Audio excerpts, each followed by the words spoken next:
Yuk. Sabar, sabar. Udah guys. Ya, Kita mulai ya. Oke.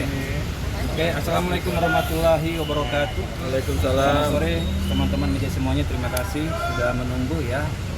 Hari ini kami telah melaksanakan persidangan laporan mediasi gagal dan pembacaan gugatan. Ya. Tadi teman-teman saksikan sendiri bahwa dalam proses persidangan hari ini, ya, yang pertama adalah adanya penambahan salah satu kuasa baru dari para tergugat, ya, atas nama Raffi, ya. Dan tadi sudah disampaikan ke majelis dan kami sudah melakukan pemeriksaan. Nah, kemudian yang kedua adalah hari ini juga majelis menyampaikan kepada kami selaku kuasa hukum para penggugat, apakah menyampaikan gugatan itu pembacaan gugatan itu dibacakan atau dianggap dibacakan. Tapi karena ada keinginan dari kuasa hukum para tergugat untuk dibacakan, maka kami tadi membacakan secara detail gugatan nomor 1000/PDTG dari 2025 tentang perbuatan melawan hukum, mulai dari posita, kemudian mulai dari posita petitum, ya, tuntutan kami dalam perkara aku. Nah, kemudian dalam perkara ini juga tadi disampaikan majelis hakim akan dilaksanakan sidang berikutnya adalah jawaban dan eksepsi dari para tergugat, dan itu dilaksanakan pada tanggal 23 Desember 2025 secara secara elektronik, ya. Itu nanti akan dilakukan oleh para tergugat untuk melakukan jawaban dan eksepsi dari para tergugat. Gitu. Bang, poin keseluruhan tadi ada berapa, Bang? Silakan Bang. Poin keseluruhan tadi. Apa itu? Poin keseluruhan gua tuh. Jadi gini ya, kami pertama itu menguraikan satu soal adanya peristiwa hukum terkait dengan kesepakatan lisan dan kesepakatan secara elektronik. Ya, dalam gugatan tadi kami membacakan poinnya itu adalah terkait dengan adanya kesepakatan yang pertama adalah antara Mail dan Reja Gledis, ya. Dimana dalam percakapan tersebut tadi sudah dibacakan oleh kami, teman-teman media mungkin ingat bahwa itu ada permintaan untuk minta aku baiknya bagaimana, ya kan, kalau deal aku kirim nomor rekening, terus dijawab sama siapa, RG, dia bilang oke Mail, kita deal ya, gitu kan, dengan angka yang sudah disepakati adalah 4 miliar. Oke. Nah, angka itu kemudian ya diingkari ya oleh para tergugat dalam hal ini RG dan suaminya, ya, dengan mendalilkan bahwa itu adanya keterpaksaan, ya. Keterpaksaan itu dalam hukum perdata mestinya kalau kita bicara formil dari keterpaksaan itu lakukan pembatalan atau penolakan terkait dengan sudah ada kesepakatan itu. Karena apa? Peristiwanya sudah terjadi, uang sudah berpindah. Baru kemudian ya dikatakan ada keterpaksaan. Uang sudah berpindah sudah berapa minggu gitu kan. Nah, kita tahu bahwa proses ini dimulai dari bulan Oktober, November, Desember. Desember dilaporin. Oktober adalah percakapan dan seterusnya sampai pada titik terakhir itu ada penyerahan uang di tanggal 14 November, ya. Nah, artinya apa? Artinya ini sudah beralih, sudah berpindah. Kalau kemudian misalnya dikatakan bahwa itu adalah sebuah keterpaksaan, ya, maka itu dalilnya adalah harusnya sebelum diserahkan uang itu sudah ada. Nih saya bagaimana nih? Kok saya dipaksa nyerahin duit? Ya kan begitu. Tapi ini sudah berlangsung setelah 1 bulan. Di bulan Desember dilaporkan dengan dalil terpaksa menyerahkan uang. Kalau terpaksa ya gugat mestinya 1321 atau 1324 KUH Perdata. Nah, itu poinnya. Yang kemudian berikut poinnya adalah terkait dengan ya adanya pembatalan secara sepihak.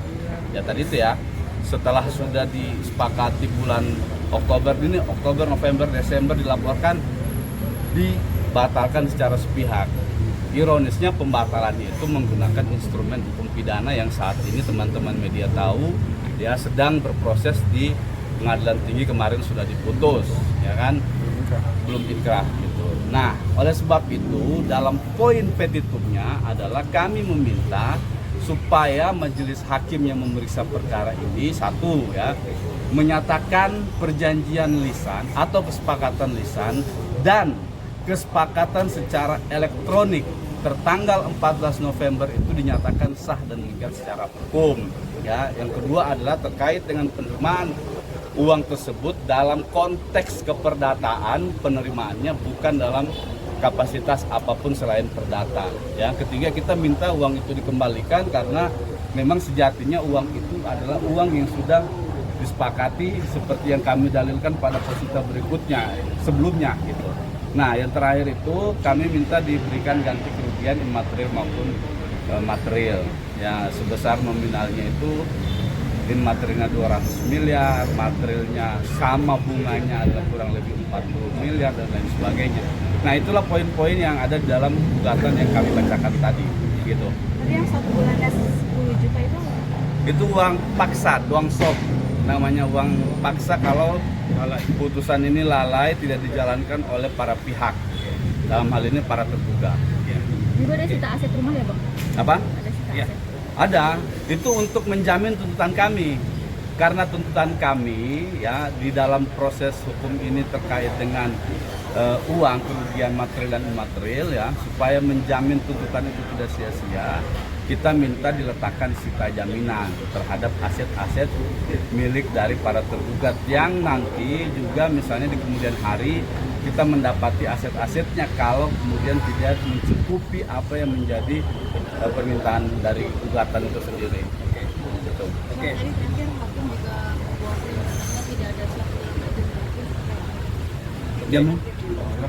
Ya, jadi memang itu kan sudah menjadi tata kelola dalam proses persidangan, ya kan. Jadi hakim hanya menegaskan itu kembali. Tapi teman-teman bisa lihat hari ini, ya, ada suasana pergantian majelis, ya, yang tadinya majelis itu sama dengan majelis di upaya pidana, ya.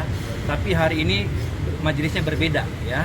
Dan itu sebenarnya itu atas permohonan kami jauh-jauh hari. Kami mengajukan permohonan kepada Ketua Pengadilan Negeri Jakarta Selatan untuk mengganti majelis semua majelis dalam perkara nomor 1000/PDTG 2025 tentang perbuatan melawan hukum yang pada persidangan pertama itu adalah sama dengan majelis dalam perkara pidana. Nah, hari ini itu sudah dikabulkan seperti teman-teman media saksikan bahwa ada pergantian majelis yang sudah berbeda dari perkara pidana yang sudah diputus, ya. Nah, terus kemudian yang kedua adalah ini kan jawab ini kan supaya memenuhi ajas peradilan cepat dan biaya murah itu dilaksanakan secara ekor dan mulai dari jawaban, eksepsi, replik, duplik itu akan secara ekor, ya. Jadi teman-teman media tidak perlu menunggu setiap minggu di Pengadilan Negeri Jakarta Selatan karena dilaksanakan secara ekor, ya.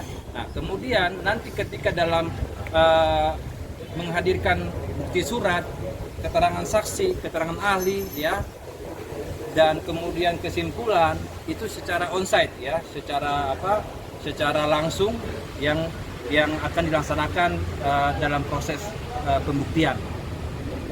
Terus kemudian terkait dengan perkara-perkara yang sudah diputus pidananya, ya, sebenarnya itu kan belum inkrah, ya. Jadi kami masih optimis, ya, dalam perkara perdata ini bahwa kesepakatan secara elektronik antara penggugat dua, ya, antara penggugat satu, penggugat dua dan tergugat ini adalah sah menurut hukum, ya. Jadi jangan juga ada teman-teman yang memvonis bahwa wah ini kan sudah terbukti di di tingkat pertama dan di tingkat kedua ini belum inkrah.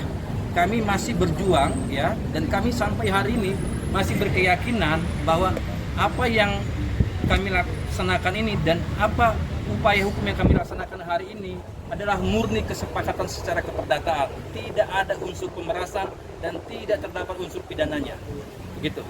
Bang, mau nanya dong, yang kemarin putusan yang 6 tahun itu walaupun memang belum ingkrah dari Nikmir sendiri, apakah sudah mengetahui informasi itu dan apakah ini juga arahan dari Nikmir untuk melakukan kasasi selanjutnya? Oke.